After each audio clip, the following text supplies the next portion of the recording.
मग या पर्जन्याचं महत्व सुद्धा आपल्याला काय आहे काय नाही हे पाहणं परीक्षेच्या दृष्टीने सुद्धा आणि इतर बाबींच्या दृष्टीने सुद्धा आपल्याला उपयुक्त ठरणार आहे. राज्यात मोसमी वाऱ्यांपासून म्हणजे पावसाळ्याचे जे वारे येतात, नैऋत्य मोसमी वारे यांच्यापासून पाऊस पडतो. आपल्या इथं महाराष्ट्रामध्ये वार्षिक सरासरी 400 ते 6000 मिलीमीटर पर्यंत पाऊस पडत असतो. मोसमी पावसात 7 जून पासून म्हणजे मृग नक्षत्र किनारी भागाला सुरुवात होते. मान्सूनचा स्फोट ज्याला आपण म्हणतो. आता उद्याला 7 तारखेला हा मृग नक्षत्र सुरू होत आहे. लवकरच आज 5 तारीख आहे, परवाला 1-2 दिवसामध्ये 7 जून पासून हे मृग नक्षत्र किनारी भागामध्ये आपल्याला सुरू झालेलं आढळेल. राज्यात सर्वाधिक पाऊस जुलै महिन्यात पडतो. जो काही पावसाचा सर्वाधिक पाऊस पडण्याचा कालावधी आहे तो जुलै महिन्यात पडतो. आता एकंदरीत पाहिलं तर कुठल्याही महिन्यामध्ये कधी पाऊस येईल आणि कधी नाही काही सांगता येत नाही, कारण आपण निसर्गाचं जे काही संतुलन आहे ते योग्यपणे ठेवलेलं नाही. मानवाने त्यामध्ये बऱ्याच वेळा हस्तक्षेप करून नको त्या गोष्टींकडे त्याचा परिहास जास्त वाढवला. त्यामुळं आता अवकाळी पाऊस असेल, कधी उन्हाळ्यामध्ये पाऊस पडणे असेल, हिवाळ्यामध्ये पाऊस पडणं असेल. आता पावसाळ्याचं एवढं असं पावसाळा म्हणून जो 4 महिन्यांचा कालावधी जून ते सप्टेंबर ऑक्टोबर पर्यंतचा सप्टेंबर पर्यंतचा जो काही होता तो आता असा राहिलेला नाही, कारण पाऊस कधीही येतो आणि कधी अवकाळी स्वरूपात पडतो तर कधी कोरडाच असतो. म्हणजे आपल्याला कोरडा दुष्काळ सुद्धा त्या ठिकाणी जाणवतो. मग राज्यात हा सर्वाधिक पाऊस जो पडतो तो जुलै महिन्यात पडतो. राज्याच्या एकूण क्षेत्रफळापैकी सुमारे 20% क्षेत्र हे अवर्षणग्रस्त आहे. अवर्षणग्रस्त म्हणजे ज्याच्यामध्ये पाऊस पडत नाही, पावसाचं प्रमाण हे अत्यल्प असते. राज्यातील अमरावती, नागपूर, यवतमाळ, चंद्रपूर, भंडारा आदी जिल्ह्यांना ईशान्य मोसमी वाऱ्यापासून पाऊस मिळतो. मात्र या वाऱ्यापासून मिळणारा पाऊस तुलनेने कमी असतो. ईशान्य मोसमी वारे म्हणजे ईशान्य दिशेकडून वाहणारे वारे आणि नैऋत्य मोसमी वारे म्हणजेच नैऋत्य दिशेने वाहणारे वारे. आता आकृती आपण पाहिलीच त्या दिवशी, 4 मुख्य दिशा आणि त्याच्या अंतर्गत येणाऱ्या 4 उपदिशा. मग या 4 दिशा आणि 4 उपदिशा ज्या काही शिकल्या त्यामधील ईशान्य नैऋत्य दिशेकडून वाहणारे जे काही पाण्याचे मोसमी वारे असतील यांना आपण त्या नावाने त्या दिशेच्या नावावरून ओळखत असतो. एप्रिल मे महिन्यात राज्याच्या काही भागात पावसाच्या आंबेसरी म्हणजे आम्रसरी पडतो. एप्रिल मे महिन्यात काय होते, काही वेळा राज्याच्या भागामध्ये पाऊस पडलेला असतो, पावसाच्या सरी येतात आणि त्यावेळी नेमका महाराष्ट्रामध्ये असे आंब्याचा बहर आलेला असतो किंवा आंबे झाडाला लागलेले असतात. म्हणून या पावसाला आंबेसरी किंवा आम्रसरी असे म्हणतात. हा पाऊस आंबा पिकाला मानवतो. म्हणजे आंब्याचं पीक या पावसामुळे भरपूर प्रमाणात पोषक वातावरण निर्माण करते या आंब्याला, म्हणून या पावसाला आंबेसरी असे म्हणतात. महाराष्ट्रातील पर्जन्याचे वितरण जर पाहिलं तर कोकणात सर्वाधिक पाऊस पडतो, त्यानंतर विदर्भ, मध्य महाराष्ट्र आणि मराठवाड्यात सर्वात कमी पाऊस पडलेला किंवा पडत असलेला आपल्याला जाणवते. मग आता लक्षात घ्या, एप्रिल मे महिन्यात राज्याच्या काही भागात पावसाच्या सरी पडतात, त्या सरींना काय म्हणतात असा प्रश्न परीक्षेच्या दृष्टीने या ठिकाणी निर्माण होऊ शकतो. त्याला म्हणायचं आंबेसरी किंवा आम्रसरी. मग आम्रसरी पावसाच्या ज्या आहेत ते कोणत्या महिन्यात पडतात असा सुद्धा एक प्रश्न येतो, तर एप्रिल आणि मे महिन्याच्या काळामध्ये. आता या पावसाला आंबेसरी का म्हणतात किंवा आम्रसरी का म्हणतात असा सुद्धा प्रश्न निर्माण होतो. एप्रिल मे महिन्यात पावसाच्या पडणाऱ्या सरींना आम्रसरी का म्हणतात? मग हा पाऊस आंबा पिकाला मानवतो, त्यामुळे या पिकाला या पाण्याला आम्रसरी असे म्हणतात. असे 3 प्रश्न या ठिकाणी निर्माण होतात. हे 3ही प्रश्न परीक्षेच्या दृष्टीने आपल्याला लक्षात ठेवणं गरजेचं राहणार आहे. आता हे झालं पर्जन्याच्या दृष्टीनं काही महत्वपूर्ण बाबी. आता पर्जन्याचं जे प्रमाण आहे ते पर्जन्य कुठल्या ठिकाणावर किती पडते किंवा कुठल्या ठिकाणानुसार त्याचं वर्गीकरण विभाजन होते हे सुद्धा अभ्यासणं गरजेचं ठरणार आहे. म्हणजेच दिलेलं पर्जन्य किंवा पडणारा पाऊस हा जो काही आहे हा महाराष्ट्राच्या वेगवेगळ्या भागात वेगवेगळ्या स्वरूपात पडतो, तो कुठेही सारखा पडत नाही. म्हणून आता यामध्ये पहा, महाराष्ट्र राज्यातील मान्सूनची पर्जन्याची जी विविधता आहे, विविधता म्हणजे वेगवेगळेपणा, तो वेगळेपणा काय आहे पहा. पहिल्यांदा इथं दिलेला आहे राज्याचा प्रदेश, पर्जन्याचे प्रमाण आणि त्याची वैशिष्ट्ये. मग पहिला जो काही प्रदेश आहे तो आहे कोकण किनारपट्टी, जी आपण रिया प्रकारची आहे, अरबी समुद्र आणि सह्याद्री पर्वताच्या लगत लागलेली आहे असं काल पाहिलं होतं. मग या कोकण किनारपट्टीच्या दरम्यान भरपूर पाऊस पडतो, म्हणजे जवळपास 250 ते 300 मिलीमीटर इतका पाऊस या कोकण किनारपट्टीच्या दरम्यान पडत असतो. दक्षिण कोकणात रत्नागिरी येथे 244 सेंटीमीटर इतका पाऊस पडतो. तर कोकणात दक्षिणेकडून उत्तरेकडे जाताना म्हणजे खालच्या बाजूने खालच्या तळाकडील बाजूकडून दक्षिणेकडून वर जात असताना काय होते, पावसाचं प्रमाण हे कमी कमी होत जाते. वरच्या भागाकडे जसं आपण ठाणे, इकडं हे ठाणे कोकणाचा जो काही पट्टा आहे या पट्ट्यामध्ये ठाण्याच्या साईडला जाताना काय होतंय की पावसाचं प्रमाण हे कमी कमी होत जाते. तर इकडं सिंधुदुर्ग कोल्हापूरमध्ये पावसाचं प्रमाण सर्वाधिक पाहायला मिळते. मग या प्रकारची ही पावसाची रचना आहे. त्यानंतर घाटमाथा म्हणजे पर्वतीय प्रदेशाचे जे काही घाटमाथा ज्याला आपण म्हणतो सह्याद्री आणि महाराष्ट्र पठाराच्या दरम्यान येणारा, त्यामध्ये काय आहे पहा, अतिपर्जन्याचा प्रदेश ज्यामध्ये आपला पश्चिम महाराष्ट्राचा काही भाग येतो. मग हा कोकण किनारी लगत असणारा सुद्धा भाग यामध्ये समाविष्ट होतो. प्रतिरोध पर्जन्य म्हणून ओळखले जाते याला. आणि 300 सेंमीहून अधिक पाऊस या ठिकाणी पडतो. मग दक्षिणेकडे आंबोली जिल्हा सिंधुदुर्ग येथे राज्यातील सर्वाधिक म्हणजे सुमारे 707 सेमी पाऊस पडतो. उत्तरेकडे पावसाचे प्रमाण जे काही आहे ते फार कमी कमी होत जाताना आपल्याला आढळून येते. आता सह्याद्रीच्या पूर्वेकडील भाग जो आहे, सह्याद्रीचा पूर्वेकडील भाग कोणता आहे बरं? आता घाटमाथ्याच्या वरचा म्हणजे जिथे आपल्याला आता दख्खनचे पठार ज्याला म्हणतो, दख्खन पठाराचा काही भागाची या ठिकाणी सुरुवात आता सह्याद्री पर्वताच्या लगत. मग यामध्ये पर्जन्य छायाचा प्रदेश म्हणजे 50 ते 75 सेमी फक्त पाऊस पडतो. आणि महाबळेश्वर येथे 594 सेमीहून अधिक पाऊस पडतो. तर त्याच्या पूर्वेकडे चालगणी येथे त्याच्या पूर्वेकडे पाचगणी येथे 158 सेमी, वाई येथे 54 सेमी असे पावसाचे प्रमाण कमी कमी होत जाते. त्यानंतर गोदावरी, भीमा व कृष्णा खोरे जे आहेत या अवर्षणग्रस्त प्रदेशात 50 सेमी पेक्षा कमी पाऊस पडतो. नाशिक मधील मालेगाव येथे 44 सेमी पाऊस पडतो. तर वाई, सातारा जिल्ह्यातलं जे काही वाई ठिकाण आहे या ठिकाणी 54 सेमी पाऊस पडतो. म्हणजे एवढं प्रमाण जे काही आहे ते कमी कमी होत जाताना आपल्याला आढळून येते. आता पूर्व विदर्भामध्ये चंद्रपूर, गडचिरोली आणि भंडारा हे जे काही पूर्वी बाजूचे दिशेचे जिल्हे आहेत, या जिल्ह्यामध्ये वाढते पर्जन्य आहे. 150 सेंटीमीटर पर्यंत पाऊस पडतो. पश्चिमेकडून पूर्वेकडे विदर्भात पाऊस वाढत जातो. तर सातपुड्याच्या रांगांचा परिणाम प्रतिरोध पर्जन्यामध्ये होतो. ईशान्य मोसमी वाऱ्यापासून पाऊस पडतो. आता इथं महत्वपूर्ण प्रश्न निर्माण होणारे एक खाली ओळ दिली आहे. आंबोली येथे सर्वाधिक पाऊस पडतो म्हणून त्याला महाराष्ट्राची चेरापुंजी असे म्हणतात. चेरापुंजी म्हटले जाते. म्हणजेच आता महाराष्ट्रात सर्वाधिक पाऊस कुठं पडतो? तर आंबोली जिल्हा सिंधुदुर्ग. महाराष्ट्राची चेरापुंजी अशा कोणत्या ठिकाणाला म्हणले जाते? आंबोली. आंबोली हे ठिकाण कोणत्या जिल्ह्यात आहे? तर सिंधुदुर्ग. असे काही प्रश्न या संबंधाने निर्माण होतात. राज्यात सर्वात कमी पाऊस सातारा जिल्ह्यातील दहिवड व म्हसवड परिसरात पडतो आणि हा फक्त 29 ते 30 सेंटीमीटर पर्यंत जाणवतो. आणि याची नोंद सुद्धा तेवढी घेण्यात आलेली आहे. सर्वात कमी पाऊस सातारा जिल्ह्यातील दहिवड आणि म्हसवड. तर सर्वाधिक पाऊस आंबोली येथे. आंबोली आहे कोणत्या जिल्ह्यात आहे आंबोली? कोल्हापूर, सिंधुदुर्ग कोणता जिल्हा आहे? सिंधुदुर्ग. सिंधुदुर्ग जिल्ह्यामध्ये या पावसाचं प्रमाण सर्वाधिक आढळून येते. त्यालाच आपण महाराष्ट्राची चेरापुंजी असे सुद्धा म्हणतो. मग आता जसं महाराष्ट्रात हा पाऊस सर्वाधिक पडतो कुठं? आंबोलीला. तर भारतात सर्वाधिक कुठं पडत असेल हा पाऊस?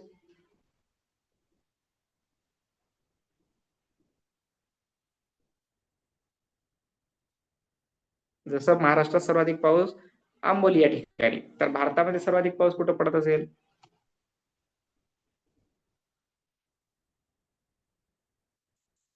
नाव ऐकलं का काही?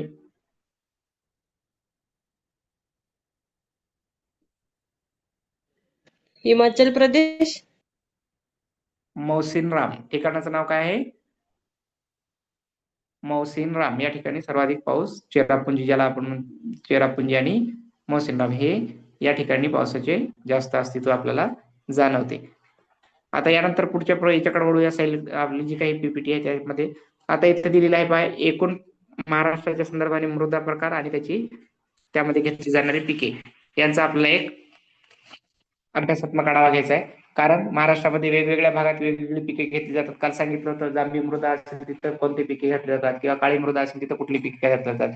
मग या पिकांच्या संदर्भाने आपल्याला काही प्रश्न निर्माण होतात. हे प्रश्न सुद्धा आपल्याला महत्वाचे आहेत.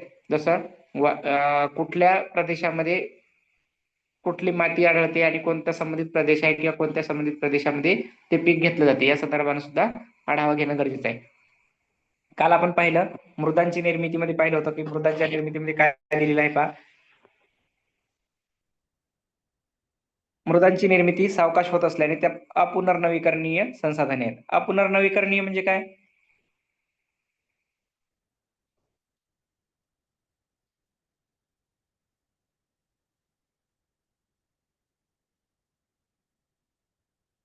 नवीकरणीय म्हणजे काय किंवा अनवीकरणीय म्हणजे काय?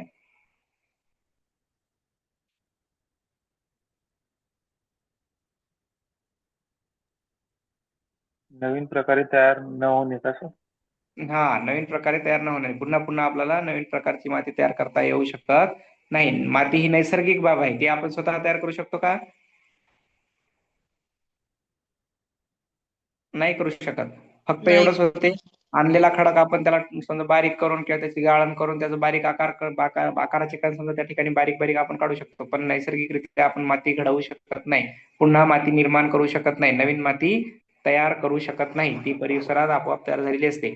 म्हणून याला अपुनर्नवीकरणीय, पुन्हा पुन्हा निर्माण सुद्धा करता येत नाही. वनस्पती मृदांचा पदार्थ म्हणून नव्हे तर नैसर्गिक परिसंस्था म्हणून वापर करतात. यामध्ये प्राकृतिक रचना, हवामान, मृदा व पिकांचे स्वरूप यानुसार महाराष्ट्राचे एकूण 9 कृषी हवामान विभागात वर्गीकरण करण्यात आलेलं आहे. प्रश्न आहे, महाराष्ट्राचे एकूण किती कृषी विभागात किती कृषी हवामान विभाग आहेत? तर एकूण आहेत 9. मग या 9 हवामान विभागाचा आता आपल्याला अभ्यास करायचा आहे. पहिला प्रदेश आहे पहा, अतिपर्जन्याचा विभाग. अतिपर्जन्याचा विभाग यामध्ये 250 ते 400 सेंटीमीटर पावसाचं प्रमाण आहे. मृदा प्रकार हा जांभी मृदा, इथे या ठिकाणी जास्त पाऊस पडतो त्यामुळं लोहाचं प्रमाण जास्त असते आणि जांभा रंग त्या मृदेला प्राप्त झालेला असतो. संबंधित जे काही प्रदेश आहेत यामध्ये सिंधुदुर्ग, रत्नागिरी हे दक्षिण कोकणातले 2 जिल्हे आपल्याला दिले आहेत. मग यामध्ये या जांभ्या मृदेमध्ये तांदूळ, वरी, नागली, आंबा, काजू ही पिके मोठ्या प्रमाणात घेतली जातात. दुसरा प्रदेश आहे अतिपर्जन्याचा विभाग. यामध्ये 225 ते 300 सेंटीमीटर पर्यंत पाऊस पडतो आणि जांभा विरहित मृदा, म्हणजे थोडीशी आता जांभा विरहित म्हणजे तांबूस तपकिरी रंग आहे, जांभळा रंग, जांभी एवढी मृदा तिथं राहणार नाही. मग या प्रदेश कोणता आहे?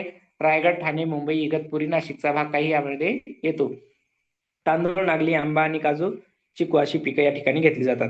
सर्वाधिक पर्जन्याचा पश्चिम घाटमाथ्याचा विभाग पाहता, इथं सर्वाधिक पाऊस पडतो, इथं 300 ते 500 सेंटीमीटर. मग या पावसाच्या पाण्यामुळे काय होते पहा, डोंगराळ मृदा भरड काळी, म्हणजे डोंगरावर वाहणारा पाण्याचा घाटमाथ्याचा विभाग आहे, घाटमाथा विभाग नावाचा आहे त्याचं. मग घाटमाथा म्हणजे डोंगरावरून वाहणारं पाणी काय होते, अतिपर्जन्य पडल्यामुळे हे खाली डोंगराचा गाळ वाहत आणते आणि त्यापासून भरड काळी मृदा तयार होते. मग सिंधुदुर्ग, रायगड, ठाणे, कोल्हापूर, सातारा यांचा हा पश्चिमेकडचा जो भाग आहे, या भागात ही मृदा आढळते आणि रागी, वरी, नाचणी अशी पिकं त्यामध्ये घेतली जातात. संक्रमण पट्टा म्हणजे कधीमध्ये दोन्ही वारा, नैऋत्य मोसमी असेल, ईशान्य मोसमी असेल, या प्रदेशाच्या या वाऱ्याच्या वाहण्याच्या दिशेनुसार कधी कधी त्या ठिकाणी पावसाचं प्रमाण कमी जास्त होताना दिसते. मग हे 125 सेंटीमीटर ते 300 सेंटीमीटर प्रमाणे आहे. म्हणजे कधी मध्ये एकदम कमी होते तर कधी एकदम वाढताना सुद्धा आपल्याला दिसून येते. तांबूस तपकिरी मृदा या प्रकारामध्ये आढळते. नाशिक, कोल्हापूर, सातारा, पुणे जिल्ह्यातील काही भाग या प्रदेशाशी संबंधित आहे. आता वरी आणि रागी ही पिके 2 घेतली जातात. पर्जन्यछायाचा विभाग, याच्यामध्ये 75 सेमी ते 125 सेमी पर्यंत पाऊस पडतो. काळसर मृदा, करडी मृदा आहे. नाशिक, नंदुरबार, पुणे, सांगली, कोल्हापूर जिल्ह्याचा भाग समाविष्ट होतो. यामध्ये तांदूळ, ज्वारी, बाजरी, ऊस, कापूस, भुईमूग अशी पिके घेतली जातात. त्यानंतर आहे आवर्षण विभाग. आवर्षण म्हणजे जिथं पाऊस कमी पडतो, दुष्काळ सदृश स्थिती आहे असं सुद्धा आपण त्या ठिकाणी कधी कधी म्हणू शकतो. कारण पावसाचं प्रमाण जर यापेक्षा कमी झालं तर तिथे निश्चितच दुष्काळ पडू शकतो, त्याला कोरडा दुष्काळ म्हणतात. मग 50 ते 70 सेंटीमीटर पर्यंत पाणी असते आणि यामध्ये खरीप व रब्बी पिके. आता खरीप आणि रब्बी पिके म्हणजे काय, खरीप पिके कशाला म्हणायचं आणि रब्बी पिके कशाला म्हणायचं हेही माहित असणं गरजेचं आहे. खरीपाचा हंगाम म्हणजे कोणत्या पिकांना म्हणायचं, कोणत्या कालावधीमध्ये घेतली जातात खरीप पिके, रब्बी पिके?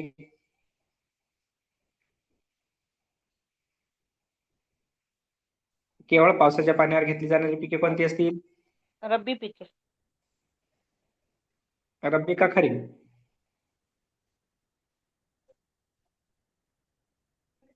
रब्बी पिके आणि खरीप पिके असे 2 प्रकार आहेत. मग रब्बी पिके म्हणजे काय आणि खरीप पिके म्हणजे काय? पावसाळ्याच्या काळात घेतली जाणारी पिके कोणती? केवळ पावसाच्या पाण्यावरच आधारित ही पिके असतात. हा हो सर. आणि खरीप म्हणजे हिवाळ्यात असते.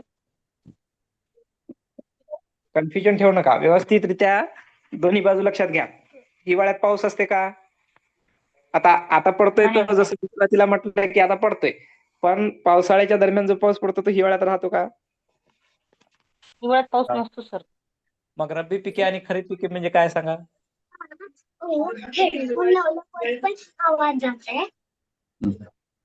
असो, आठवा तुम्ही. रब्बी म्हणजे हिवाळी का सर? आधी मला नंतरच्या परिस्थितीमध्ये सांगा. पुढे वळूयात आपण. मध्यम काळी चुनखडीयुक्त मृदा या पिकासाठी उपयुक्त ठरते.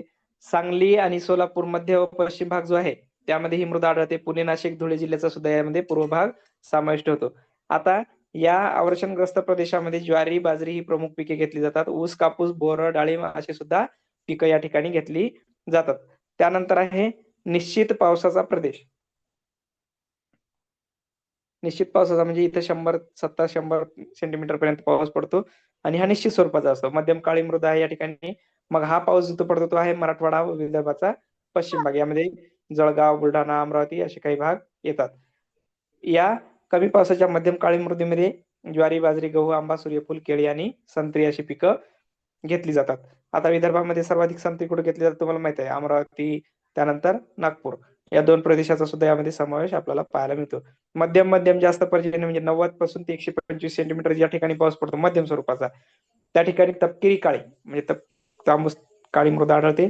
आणि नागपूर, वर्धा, यवतमाळ, नांदेडचा काही उत्तर भाग, वाशिम, परभणी पूर्व भाग यांचा समावेश होतो. यामध्ये तांदूळ, ज्वारी, बाजरी, गहू, सोयाबीन, तीळ, जवस अशी पिकं घेतली जातात. आणि शेवटचा जो हवामान विभाग आहे 9वा, तो आहे जास्त पर्जन्याचा पूर्व विदर्भ विभाग. आता सर्व इथे या ठिकाणी जास्त पाऊस पडतो म्हणते. मग 125 ते 175 सेंटीमीटर तपकिरी तांबडी मृदा असते. पूर्व विदर्भामध्ये गडचिरोली, चंद्रपूर, भंडारा, गोंदिया जे पूर्वेचे भाग आहेत त्या भागामध्ये हा पाऊस पडतो. तांदूळ सर्वाधिक पिकले जाते. ज्वारी आणि आंबा हे फळपीक सुद्धा या मातीमध्ये घेतलं जाते. अशा प्रकारच्या या फळपिकाच्या रचना हवामान विभागानुसार वेगवेगळ्या आहेत. आता ह्या झाल्या सर्व. सर, हा हॅलो सर. वरी आणि नागली म्हणजे कुठले पीक आहे? हा वरी म्हणजे ज्या प्रमाणात ज्वारी, बाजरी सारखं काहीतरी एक धान्य आहे वरी. आणि नागली म्हणजे नागेली, आपण जे नागपानं म्हणतो की नागलीची पानं म्हणतो, विड्याची पानं, हा हा. त्या पानांना नागलीची पानं असे म्हणतात. नागेलीचे पानं आपल्या इकडे जर विदर्भाच्या भागामध्ये जर तुम्ही पाहिलं तर नागेलीचे पानं असं त्याला नाव आहे. नागेलीचे म्हणजे विड्याची पानं. अशा प्रकारचं हे पीक या ठिकाणी घेतले जाते. त्यामध्ये वेली हॅलो सर. हा तर ते फक्त पावसाच्या पाण्यावर अवलंबून असणारे ते पीक कुठलं सर खरीप पीक आणि ते दुसरं ते सांग. उद्याच्या तासिकेमध्ये तुम्ही सांगा मला, आठवा आणि सांगा. कारण तुमचं कन्फ्युजन या ठिकाणी दोन्ही पिकामध्ये पावसाळी कोणती, खरीप कोणती, उन्हाळी कोणती ते तुम्हाला समजलं पाहिजे. थोडंसं आठवण्याचा प्रयत्न करा. नाही मिळालं तर कुठं मिळते का ते शोधा आणि उद्याच्या तासिकेमध्ये सांगा. आपण पुढे वळूयात. आता यानंतर पिकं झाल्यानंतर पहा, ही पिकांची जी काही रचना आहे यामध्ये महाराष्ट्रात लागवडीखाली एकूण 56.6% क्षेत्र येते म्हणते. या क्षेत्रामध्ये काय दिलेलं आहे पहा, पश्चिम महाराष्ट्र व विदर्भातील 70% भाग लागवडीखाली आलेला दिसतो. लागवडीखाली म्हणजे पिकांच्या खाली येतो. आणि इतर जमीन जी काय खडकाळ किंवा पडीक जमीन आहे जी गायरान म्हणून वापरल्या जाते.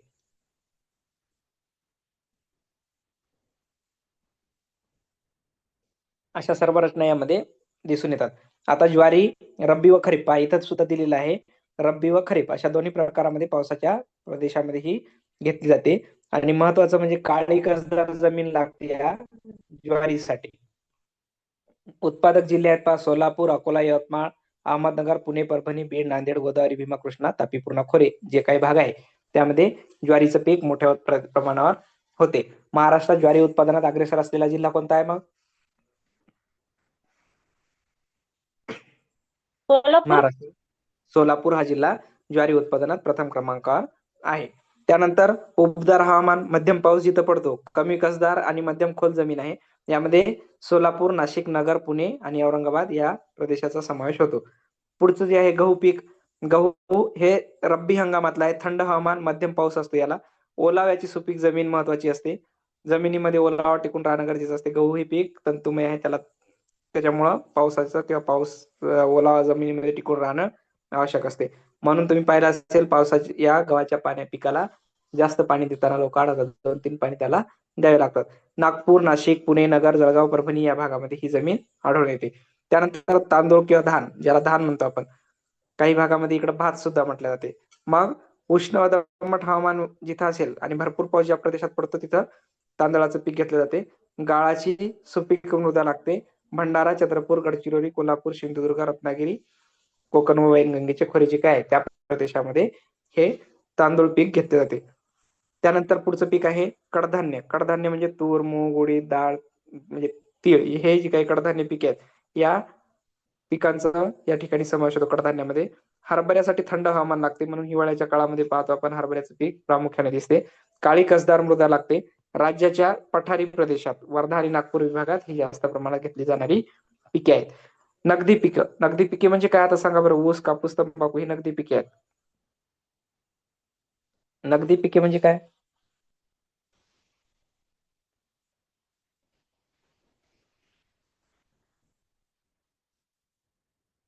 इंग्रजांनी नगदी पिकाला प्राधान्य दिलं होतं. इतिहासात शिकतो आपण. मग नगदी पिके म्हणजे काय हे पण आठवायचं आता. उबदार हवामान, ऊसासाठी भरपूर पाणी आवश्यक लागते. काळी कसदार मृदा आहे रेगूर. त्यानंतर ऊस हा अहमदनगर, सांगली, कोल्हापूर, पुणे या जिल्ह्यामध्ये आढळतो. तर कापूस धुळे, नंदुरबार, जळगाव, बुलढाणा, अकोला. तर तंबाखू कोल्हापूर, सांगली, सातारा या प्रदेशामध्ये घेतला जातो. मसाल्याचे पदार्थ जे आहेत हळद, मिरची, कांदा, लसूण हे कुठे घेतले जाते सगळ्यांनाच माहिती आहे. आता हळद कुठे घेतली जाते? सातारा, सांगली, खोऱ्यामध्ये प्रसिद्ध आहे. मिरची अमरावती, नागपूर, सांगली, कोल्हापूरला प्रसिद्ध आहे. कांदा, लसूण निफाड व नाशिकला, लासलगाव इथं मोठ्या बाजारपेठा आहेत. जुन्नर, फुरसुंगी या ठिकाणी पुण्याला सुद्धा लसूण, मिरची यांच्या बाजारपेठा आपल्याला पाहायला मिळतात. अशा प्रकारची ही पिकं आणि त्याची संबंधित प्रदेश, त्याचबरोबर त्यांच्यासाठी आवश्यक असणारे मृदा प्रकार व पाण्याचं सुद्धा वर्गीकरण या ठिकाणी आपल्याला दिलेलं. सर गहू रब्बी पीक आहे की पावसाळ्यात येते ते? रब्बी पीक आहे. रब्बी पीक म्हणजे काय आता तुम्हाला शोधायचं आहे. रब्बी पिकाचं उद्याला सांगायचं. पावसाळ्यातलं पीक नाही, पाऊस पडत नसतो. रब्बी पिकाला पावसाचा अंदाज कसा असतो ते समजून घ्या. पावसाळ्यातलं पीक किंवा पावसाचं प्रमाण काय आहे मी तुम्हाला सुरुवातीला सांगितलं. वर्षभराचा पाऊस किती महिन्यांमध्ये पडतो? सर एक मिनिट. वर्षभराचा पाऊस किती महिन्यांमध्ये पडतो म्हणलं मी तुम्हाला सुरुवातीलाच? 3 महिन्यात. 3 ते 4 महिन्यामध्ये, म्हणजे जून पासून ते सप्टेंबर पर्यंत. जून, जुलै, ऑगस्ट, सप्टेंबर या 4 महिन्यात पाऊस पडतो आणि वर्षभर तो पाऊस आपल्याला प्रत्येक कामासाठी वापरायचा. मग शेती असेल, इतर काही असेल, उद्योगधंदे असतील, नद्याला पाणी असेल, पिण्यासाठी पाणी साठा असेल, सर्व काही त्या पावसावरच होते. जमिनीमध्ये पाऊस पाण्याचं जे प्रमाण आहे त्यामध्ये वाढ किंवा घट होणं सुद्धा कशावर अवलंबून आहे? त्या पावसाच्या पाण्याच्या पातळीनुसारच. जर हेच पाणी पडलं नाही तर जमिनीत पाणी कुठून येणार आहे? नद्यांमध्ये पाणी कुठून येणार आहे? पूर आल्यानंतर ते वाहून जातात. आता गावोगाव पहा, प्रत्येक ठिकाणी सडक बांधले जात आहेत. म्हणजे सडक कोणत्या? रस्ते, जे आपण गल्लोगल्ली रस्ते, कॉन्क्रीटचे, सिमेंटचे रस्ते बांधले जात आहेत. आता या रस्त्यांवरून येणार पाणी जमिनीमध्ये मुरतंय का? नाही, वाहून जाते. कुठेतरी वाहून जात एखाद्या काठाला, गावाच्या बाहेर निघते आणि तलावातून, तळ्यातून किंवा ओढ्या नाल्यातून ते पाणी वाहत वाहत कुठेतरी बाहेर निघून जाते. म्हणजे पहिले जे कच्चे रस्ते होते किंवा इतर काही बाजू होत्या आपल्या गावामधल्या माती असणाऱ्या संबंधित प्रदेशाच्या, त्या ठिकाणी पाऊस पडल्यानंतर ते पाणी जमिनीत मुरून जायचं. पण आता या आपण जे विकास म्हणतोय, जसं समजा रस्ते विकास असतील किंवा डांबरीकरण असेल, इतर काही कॉन्क्रीट असेल, यामध्ये आपण त्या स्थितीतून पाण्याचं जे काही जमिनीमध्ये होणार पुनर्भरण होतं, जमिनीमध्ये जे काही साठा त्याचा समजा संचय होत होता तो आता होत नाही. तर जमिनीच्या कुठेतरी बाहेर ते पाणी वाहत जातंय आणि एखाद्या कुठेतरी ओढ्या नाल्या माध्यमातून इतरत्र ते वाहत जाताना दिसते. म्हणून आज आपल्याला रेन वॉटर हार्वेस्टिंग करा म्हणून सांगितलं जाते. काय सांगितलं जाते? Rain water harvesting. Rain water harvesting म्हणजे छतावर, पत्रावर पडलेलं पाणी इकडं तिकडं वाया न घालवता काय करायचं? कुठं न्यायचं ते पाणी? आपल्याच साठवून ठेवायचं. आपल्याच घराच्या भोवताल शोषखड्डा वगैरे कुठं जमत असेल, टाक्या वगैरे करायच्या असतील तर त्याच्यामध्ये त्याचा पाण्याचा वापर करता आला पाहिजे. म्हणजेच आपल्याला भविष्यामध्ये पाण्याची समस्या जाणवणारच आहे. कारण एवढ्या लोकांना एवढं पाणी पुरणार नाही. जसं आज पेट्रोल डिझेलचा तुटवडा आपल्याला जाणवतोय, त्याच पद्धतीनं पाण्याचा सुद्धा तुटवडा आपल्याला भविष्यामध्ये जाणवू शकतो. कारण पाणी ही पुनर्नवीकरणीय आहे का? पाणी तयार करता येते का आपल्याला पुन्हा पुन्हा? प्रयोगशाळेत करू शकतो. असं संपणार असं येते. त्याच्यामुळे पाण्याची आपल्याला जी काही निर्मिती असेल, ही रचना असेल, ती आपल्याला तयार करता येऊ शकत नाही. म्हणून पाण्याचं महत्व अधोरेखित करण्यात आलेलं आहे. आता या पर्जन्याच्या प्रमाणानुसार आपण पिकं पाहिली, पिकाच्या नुसार रचना पाहिल्यात. आता ही मृदा प्रकाराची जी रचना होती ती सर्व काही झालेली आहे. आता यानंतरची काही बाजू आहेत त्या पाहू. त्यामध्ये दिलेलं काय आहे की जी काही आपल्याला समजा संबंधित पिकाच्या संबंधाने इतर माहिती होती ती सुद्धा आता या स्लाइडच्या माध्यमातून निश्चित होईल. आता पहा, देशात काही प्रमुख बंदर आहेत. बंदर म्हणजेच काय? बंदर बंदर कशाला म्हणतो बरं आपण? बंदर कशाला म्हणतात बंदर? समुद्र किनाऱ्यावरती असलेला भाग ते बाहेर नाही आयात निर्यात करणारी साधनं आपण साठवून ठेवू शकतो. कधी तर उतरवली जातात. जहाज मोठी मोठी जहाज म्हणजे थांबण्याचं ठिकाण. हा, समुद्रकिनारी ज्या ठिकाणी जहाजे थांबवली जातात त्या ठिकाणी त्याला बंदर असे म्हणतात. दुसरं बंदर काय आहे तुम्हाला माहित आहे, आता ते सांगण्याची गरज नाही. आता पहा, पूर्व किनारा आणि पश्चिम किनारा असं आपल्याला समुद्र किनारे दोन लाभलेले आहेत भारत देशामध्ये, आहेत की नाही? पश्चिमेला एक समुद्र आहे आणि पूर्वेला सुद्धा एक समुद्र आहे. पूर्वेला कोणता समुद्र आहे?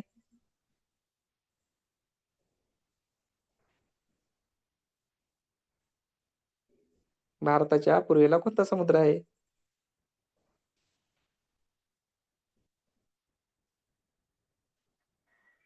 पूर्वेला अरबी समुद्र ना. वा वा, छान. त्यानंतर आता पश्चिमेला मग कोणता असणार आहे तुमचा? बंगालचा उपसागर, बंगालचा बरोबर आहे. उपसागर. असे जर उत्तर दिले तिथं लिहिले पेपर मध्ये तर आपल्याला मार्क येऊन सुद्धा आपले गुणांकन तिथं कमीच येणार आहे. बंगालचा उपसागर आहे सर. बंगालचा उपसागर पूर्वी बाजूला आहे आणि पश्चिम बाजूला अरबी समुद्र आहे. अरबी समुद्र आहे. त्यामुळं थोडस लॉजिकली विचार करा ना. काही असं म्हणजे सांगायचं म्हणून सरांनी विचारल्यानंतर घाबरल्यासारखं पटकन एकदम सांगून मोकळं व्हायला असंही नाही. विचार करून सांगा त्याचे उत्तर. कारण आपल्याला ह्याच्यावरती पुन्हा पुन्हा प्रश्न आलेले आहेत आणि ते प्रश्न जर चुकले, समजा जाणून बुजून चुकत असतील तर मग त्याच्यामध्ये काही फायदा होणार नाही. आता हे बंदर का महत्वाचे आहेत तर आपल्याला समुद्र किनाऱ्याअंतर्गत देशाच्या जे काही आर्थिक बाजू आहेत त्या सुद्धा आपल्या सांभाळल्या जातात. मग या बंदराच्या संदर्भानं पहा, पूर्व किनाऱ्यावर जी काही बंदर आहेत यामध्ये तामिळनाडूतील तुतीकोरीन, चेन्नई आणि एन्नोर, धनुषकोडी अशी काही 4 बंदर दिलेली आहेत. एन्नोर हे देशातील 12वे मोठे बंदर आहे आणि मिनीरत्न दर्जा आहे. मिनीरत्न हे काय, जे अर्थव्यवस्थेमध्ये तुम्हाला समजून येईल. मिनीरत्न, महारत्न.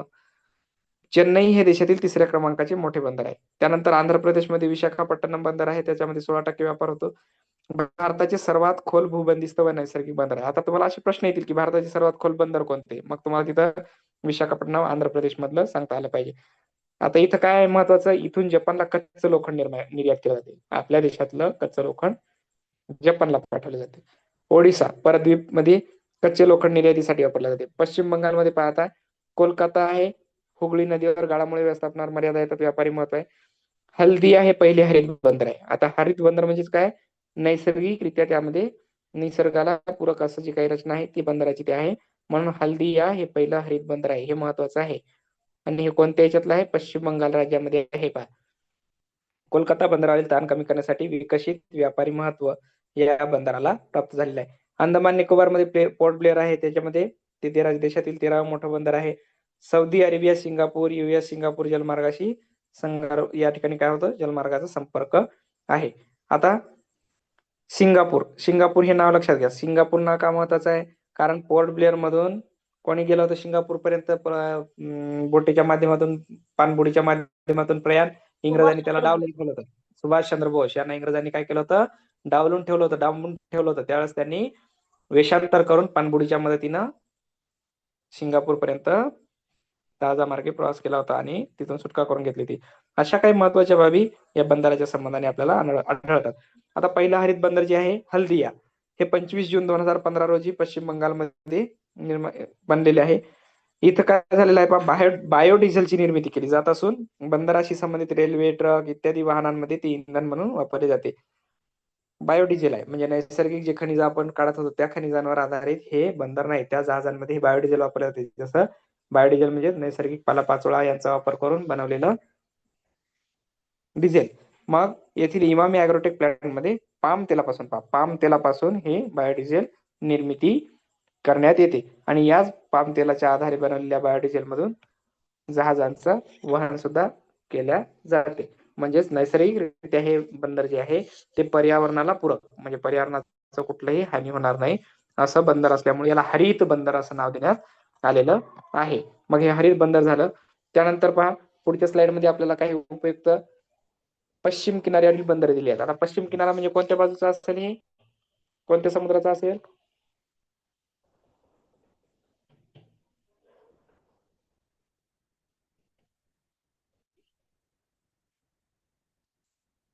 पश्चिम किनारा कोणत्या बाजूला असेल आता मला कोणत्या महासागराचा असेल मला कमालच वाटायला लागली आज. अरबी समुद्र का सर?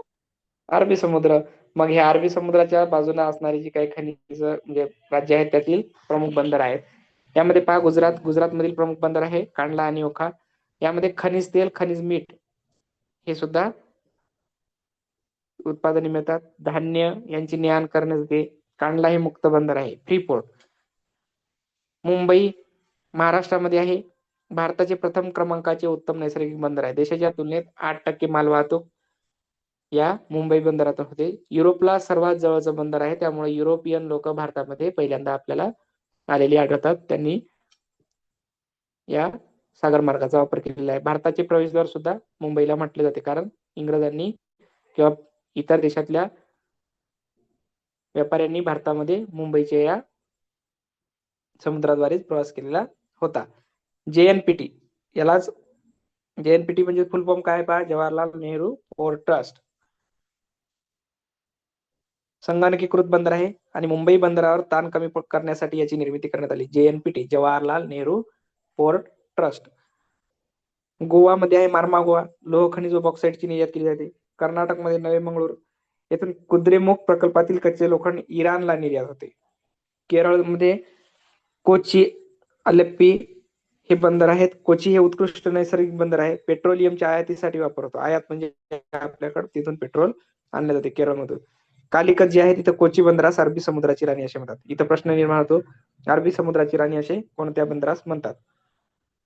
मग हे कालिकत येथील बंदराला म्हणतात, कोची बंदराला म्हणतात, असं लक्षात ठेवायचं. गुजरातमधील पिपापाव येथे पिपावाव जे आहे पिपावाव येथे भारतातील सर्वात मोठं जहाज बांधणी केंद्र, जहाजी जिथं निर्माण केली जातात ते शिपयार्ड बिल्डिंगचं काम या ठिकाणी केलं जाते. Shipping corporation of India limited याची स्थापना 1961 ला झाली होती. या सार्वजनिक निगमामार्फत जहाज वाहतुकीचे नियंत्रण केले जाते. आता महत्वाचं काय, एन्नोर हे देशातील 12वे व सहकारी म्हणजे कॉर्पोरेट क्षेत्रातील पहिले भारतीय बंदर 2003 मध्ये राष्ट्रास अर्पण करण्यात आले. 1 जून 2010 रोजी अंदमान निकोबार मधील पोर्ट ब्लेअर हे देशातील 13वे मोठे बंदर सुरू करण्यात आले.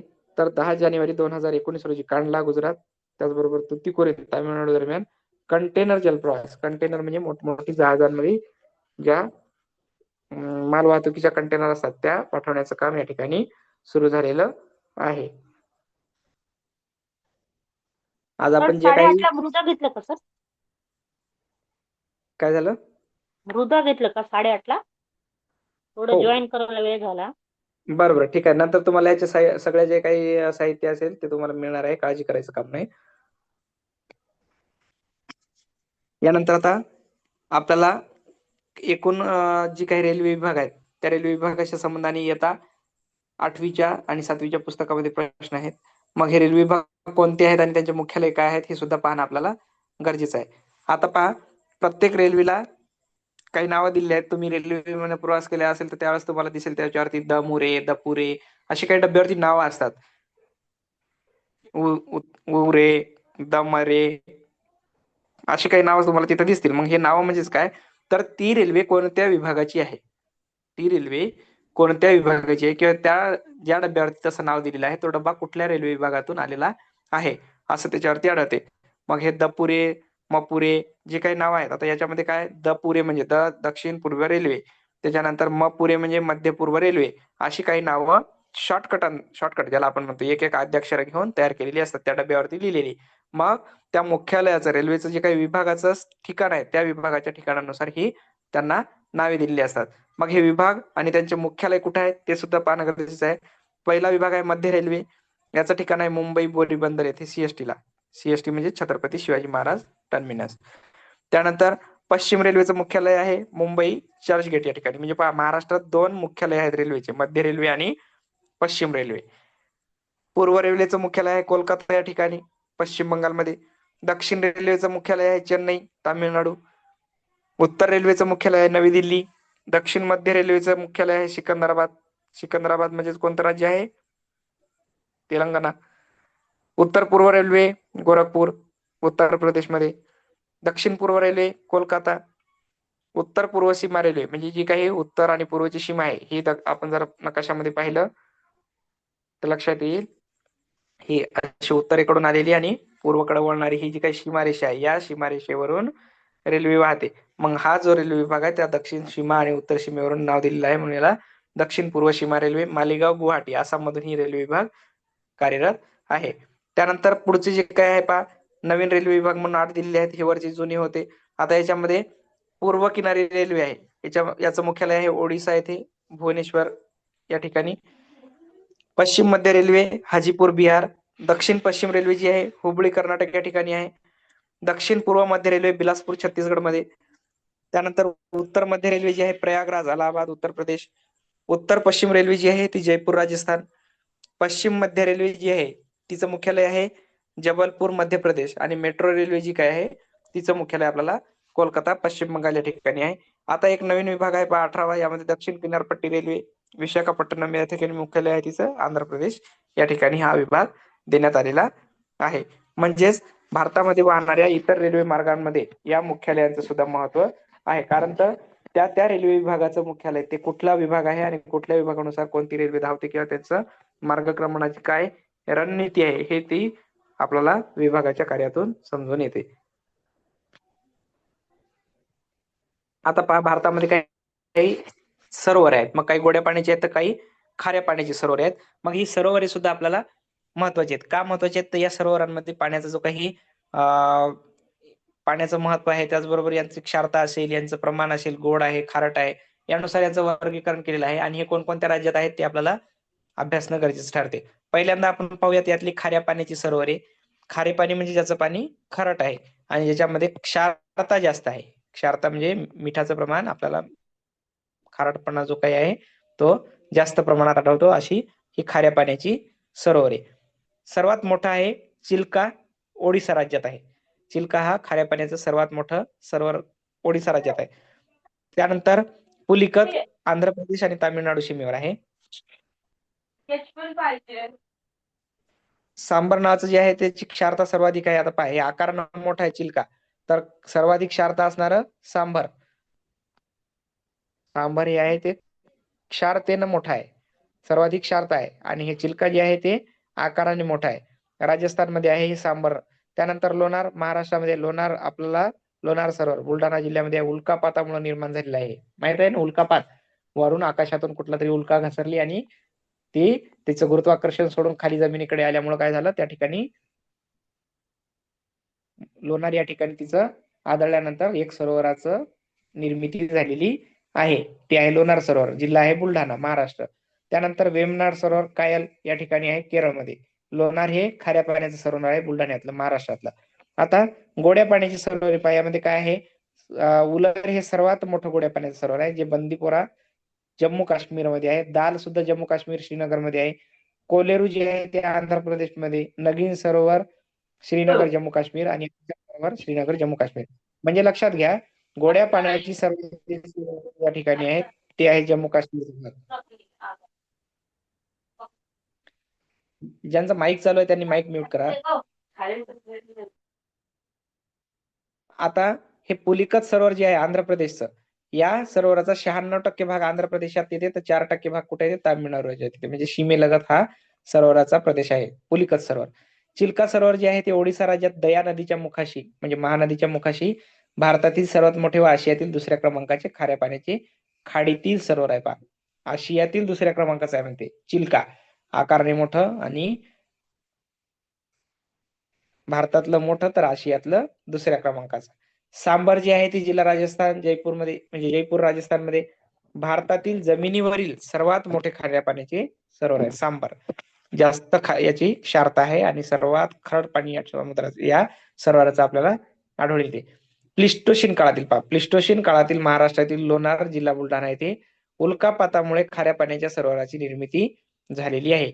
मग तुम्हाला प्रश्न इथे या ठिकाणी येतो. प्रश्न कसे येतात याच्या संबंधाने खाऱ्या पाण्याचं सर्वात मोठं सरोवर कोणतं मग चिल्का कोणत्या राज्यात आहे ओडिसा राज्यात. सर्वाधिक क्षारता असलेलं सरोवर कोणते मग सांबर कोणत्या राज्यात आहे राजस्थान. त्यानंतर सर्वात मोठं गोड्या पाण्याचं सरोवर जम्मू काश्मीर मधलं बंदीपोरा. त्यानंतर प्रश्न येतो आशियातील दुसऱ्या क्रमांकाचे खाऱ्या पाण्याचे सरोवर कोणतं तर चिल्का. दुसरा आता महत्वाचा प्रश्न आहे आपल्या महाराष्ट्राच्या संबंधाने लोणार हे कोणत्या काळात निर्माण झालेलं सरोवर आहे मग प्लिस्टोसिन काळात. लोणार हे कशामुळे निर्मिती झाली? उल्कापातामुळे. लोणार हे कोणत्या पाण्याचं सरोवर आहे? खाऱ्या. लोणार हे कोणत्या जिल्ह्यात आहे? बुलढाणा. अशा प्रकारचे या लोणार संबंधाने प्रश्न यापूर्वीही विचारण्यात आलेले आहेत. कुमाऊ हिमालयातील जे काही नैनिताल भाग आहे, नैनिताल जिल्ह्यात 7 सरोवर राहतं. राजस्थानचा शेखावती प्रदेश जो आहे त्यामध्ये देगना, सांभरी खाऱ्या पाण्याची म्हणजे मिठाची सरोवरे आढळतात. केरळमधील वेमनाड हे खाऱ्या पाण्याचे सरोवर आहे. गोदावरी कृष्णा यांच्या त्रिभुज प्रदेशादरम्यान आंध्र प्रदेशमध्ये कोलेरू हे गोड्या पाण्याचं सरोवर आहे. पहा इथं आता ह्या नद्या गोदावरी कृष्णा त्रिभुज प्रदेश यांच्या दरम्यान कोलेरू हे गोड्या पाण्याचं सरोवर आंध्र प्रदेशातलं आपल्याला निर्माण झालेलं आढळून येते. ही झाली काही महत्वपूर्ण सरोवरे. यानंतर पुढची स्लाइड जी आहे त्यामध्ये पाहूयात. आता आपल्याला ह्या बाबी महाराष्ट्र आणि भारताच्या संदर्भाने पाहत आहोत. दोन्ही बाबी या ठिकाणी आपल्या महत्वाच्या आहेत, त्यामुळे संदर्भासहित म्हणजे एक प्रकारे संक्षिप्त पद्धतीने न घेता दोन्हींचंही एकत्रीकरण आपल्याला साधता यावं या दृष्टीनं या ठिकाणी सादर केलेल्या आहे. त्यानंतर आता पहा, काल शिखरांचा भाग आला होता. महाराष्ट्राची शिखर आपण पाहिली होती की कळसुबाई हे सर्वात मोठं शिखर महाराष्ट्रातलं आहे, सह्याद्री पर्वतातलं. त्याचबरोबर धुपगड पाहिलं होतं, आस्तंबा पाहिलं होतं. मग महाराष्ट्राच्या संबंधाने पाहिल्यानंतर आता देशातील काही शिखर आहेत जी शिखर महत्वाची आहेत. यामध्ये पहिलं शिखर आहे माउंट एव्हरेस्ट आणि हे नेपाळ हिमालयाच्या मध्ये पर्वतरांगेमध्ये आढळते. देश आहे हिमालयातला म्हणजे देश आहे नेपाळ आणि 8,848 मीटर असून जगातलं सर्वात उंच पर्वत शिखर आहे माउंट एव्हरेस्ट. जगातील सर्वात उंच पर्वत शिखर म्हटलं की माउंट एव्हरेस्ट नेपाळ मध्ये आहे. उंची आहे त्याची 8,848 मीटर. आता हे कुठं आहे काय विचारले असं नाही विचारलं जात, पण यामध्ये प्रश्नामध्ये जगातील सर्वोच्च पर्वत शिखराची उंची किती किंवा जगातील सर्वोच्च शिखर पर्वत कोणते आहे माउंट एव्हरेस्ट असे प्रश्न विचारले जातात. आता हा कांचनगंगा जो प्रदेश आहे, कांचनगंगा शिखर जे आहे ते भारतातील सर्वोच्च शिखर आहे, म्हणजे भारतातील दुसऱ्या क्रमांकाचं सर्वोच्च शिखर आहे. कारण भारतामध्ये K2 गॉडविन ऑस्टिन हे जे काही आहे हे प्रथम क्रमांकाचं शिखर या ठिकाणी देण्यात आलेलं आहे. त्यानंतर नंदादेवी कुमाऊ हिमालयात आढळते. भारतात याचं स्थान आहे आणि 7,117 मीटर याची उंची आहे. कुमाऊतील उत्तराखंड मधील सर्वोच्च शिखर आहे. कुमाऊ पर्वतरांगेतील उत्तराखंड मधील सर्वोच्च शिखर. अण्णामलाई पर्वत केरळ 2,695 मीटर आहे आणि दक्षिण भारतातील सर्वोच्च शिखर आहे. दक्षिण भारतातील अण्णामलाई पर्वतातील सर्वात मोठं शिखर. दोडाबेट्टा निलगिरी पर्वतामध्ये आहे तामिळनाडूमध्ये. 2,637 मीटर त्याची उंची आहे आणि निलगिरी पर्वतातील सर्वोच्च शिखर आहे. निलगिरी पर्वतातील सर्वोच्च शिखर. त्यानंतर कळसुबाई उत्तर सह्याद्री महाराष्ट्रामध्ये 1,646 मीटर याची उंची आहे आणि महाराष्ट्र सह्याद्रीतील सर्वोच्च शिखर आहे. गुरु शिखर अरवली पर्वतातलं अरवली पर्वत. सातपुडा हे राजस्थान मध्ये आहे. त्यानंतर 1,722 मीटर अरवलीतील सर्वोच्च शिखर. धुपगड काल पाहिलेलं सातपुडा पर्वतातील मध्य प्रदेश मध्ये असणार 1,350 मीटर उंच. सातपुड्यातील हे भारतातील सर्वोच्च शिखर आहे. तर आस्तंबा सातपुडा पर्वतातच महाराष्ट्र 1,325 मीटर उंचीचं सातपुड्यातील महाराष्ट्रातील सर्वोच्च शिखर आहे. दोन्ही शिखर महत्वाचे आहेत. सारामती नागा टेकड्यामध्ये पूर्वांचलमध्ये नागालँड मध्ये आहे. याची उंची 3,826 मीटर. तर सद्भावना गुडविल याला म्हणतात. हे विंध्य पर्वत मध्य प्रदेशामध्ये असून याची उंची जी आहे ती 752 मीटर पर्यंत आपल्याला आढळून येते. म्हणजेच दिलेली शिखरं ही भारतातील त्याचबरोबर महाराष्ट्रातील आणि जगातील या स्वरूपामध्ये आपल्याला संक्षिप्त रूपात लक्षात ठेवणे गरजेचे आहे. आता यामध्ये फारसं काही विचारलं जात नाही. फक्त महत्वाचं काय आहे की सह्याद्रीतील सर्वोच्च कोणतं, मग महाराष्ट्रातलं सर्वोच्च कोणतं किंवा सातपुड्यातील सर्वोच्च कोणतं किंवा सातपुड्यातील महाराष्ट्रातील सर्वोच्च कोणतं, त्यानंतर जगातलं सर्वोच्च कोणतं किंवा भारतातलं सर्वोच्च कोणतं, असे प्रश्न या संदर्भाने निर्माण होऊ शकतात. त्यांची उंची आणि त्या संदर्भाने इतर माहिती सुद्धा विचारली जाऊ शकते. आता या सर्व रचना झाल्या शिखरासंबंधित. आता पाहूयात पुढची रचना जी आहे ती आपल्या राज्याच्या क्षेत्रफळानुसार. आता राज्याच्या क्षेत्रफळानुसार क्रम काय आहे पहा. आपल्याला क्षेत्रफळानुसार राज्य माहित आहे. पहिलं राज्य राजस्थान म्हणतो, दुसरं मध्य प्रदेश, तिसरं महाराष्ट्र. मग हे काही राज्य आहेत ज्यांचं क्षेत्रफळ आहे आणि भारताशी त्या क्षेत्रफळाचं प्रमाण काय हे सुद्धा आपल्याला या ठिकाणी दिलेलं आहे. पहिलं जे आहे पहा प्रथम क्रमांकाचं राज्य राजस्थान. याचं क्षेत्रफळ दिलेलं आहे एकूण 3,42,240 चौरस किलोमीटर आणि भारताच्या एकूण भूभागाशी 10 पॉईंट म्हणजे भारताचं जे काही क्षेत्रफळ आहे त्याच्याशी 10.41% एवढं क्षेत्र हे व्यापलेलं आहे. आणि कोणत्या देशाच्या क्षेत्रफळा इतकं आहे तर रिपब्लिक ऑफ कांगो या देशाच्या एवढं आपलं राजस्थान हे राज्य आहे. जगातलं रिपब्लिक ऑफ कांगो जे देश आहे या देशाच्या तुलनेत आपल्या देशातलं राजस्थान हे एकमेव राज्य एकटंच राज्य आहे. जेवढा हा देश आहे तेवढं हे राज्य आहे. त्यानंतर दुसरं राज्य आहे पहा मध्य प्रदेश. 3,08,252 चौरस किलोमीटर याचं क्षेत्रफळ आहे. त्यानंतर भारताशी प्रमाण 9.37 आणि ओमान या देशा इतकं त्या राज्याने क्षेत्र व्यापलेलं आहे. तिसरं राज्य आहे महाराष्ट्र आपलं. महाराष्ट्र क्षेत्रफळ आहे 3,07,713 चौरस किलोमीटर. महाराष्ट्राने भारताशी संबंधित 9.36% भाग व्यापलेला आहे. 9.36% एवढा प्रश्न आपल्याला यापूर्वी आलेला आहे.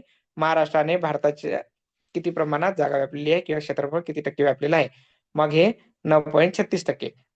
भारतातील तिसऱ्या क्रमांकाचं राज्य आहे क्षेत्रफळाने महाराष्ट्र. क्षेत्रफळ आहे 3,07,713 चौरस किलोमीटर आणि महाराष्ट्राने इटली या देशा इतकं आकारमान व्यापलेलं आहे. इटलीच्या आकारा इतकं महाराष्ट्र हे राज्य आहे.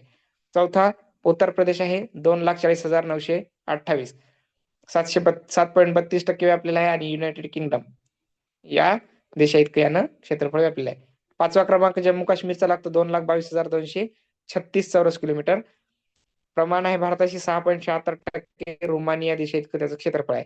सहावा क्रमांक आहे गुजरात 1,96,021 5.96% आणि सेनेगल या देशा इतकं क्षेत्र व्यापलेलं आहे. सातवा क्रमांक कर्नाटक राज्याचा 1,91,791 आणि क्षेत्रफळ आहे 5.83%. किर्गिझिस्तान या देशा इतकं त्यानं प्रदेश व्यापलेला आहे.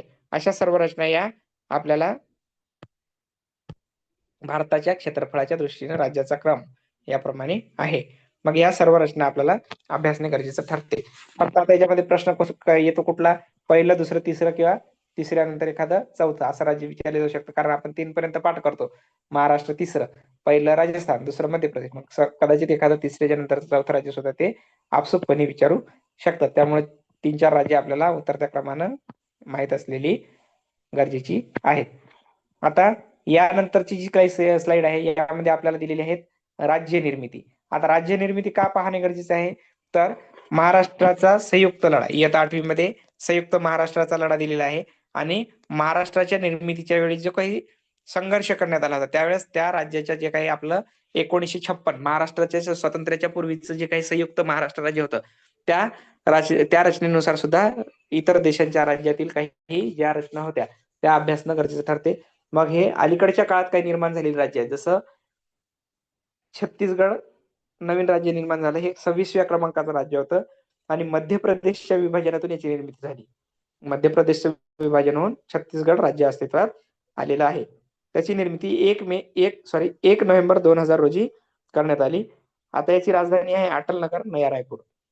त्याच दिवशी 27वं राज्य निर्माण झालेलं होतं, म्हणजे त्याच वर्षामध्ये उत्तराखंडच्या विभाजनातून उत्तराखंड हे राज्य उत्तर प्रदेशच्या विभाजनातून निर्माण झालं होतं आणि हे 27व्या क्रमांकाचं राज्य आहे. 9 नोव्हेंबर 2000 या दिवशी त्याची स्थापना झाली आणि डेहराडून ही राजधानी आहे. झारखंड हे 28वे राज्य आहे, बिहारच्या विभाजनातून करण्यात आलं आणि 15 नोव्हेंबर 2000 रोजी त्याची निर्मिती करण्यात आली. रांची ही या राज्याची राजधानी आहे.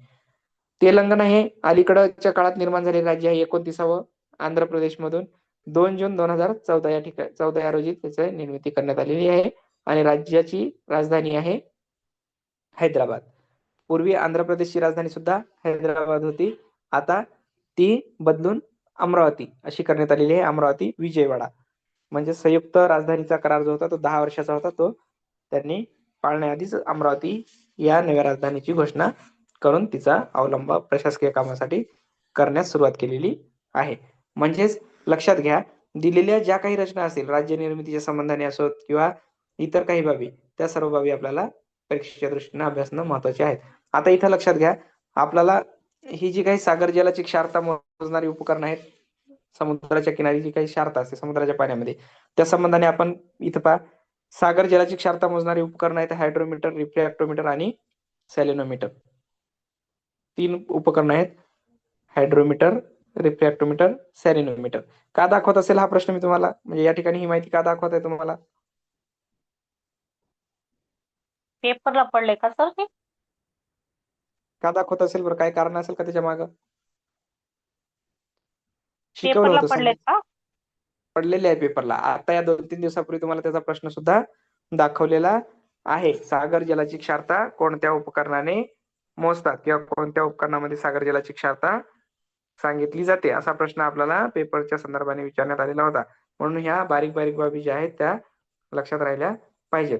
2-3 दिवसापूर्वीच तुम्हाला मी स्लाइड्स त्या प्रश्नपत्रिकांचं जे काही स्वरूप होतं त्यामध्ये तुम्हाला दाखवलेलं होतं की कोणता प्रश्न कुठल्या अनुषंगानं कसा आलेला आहे.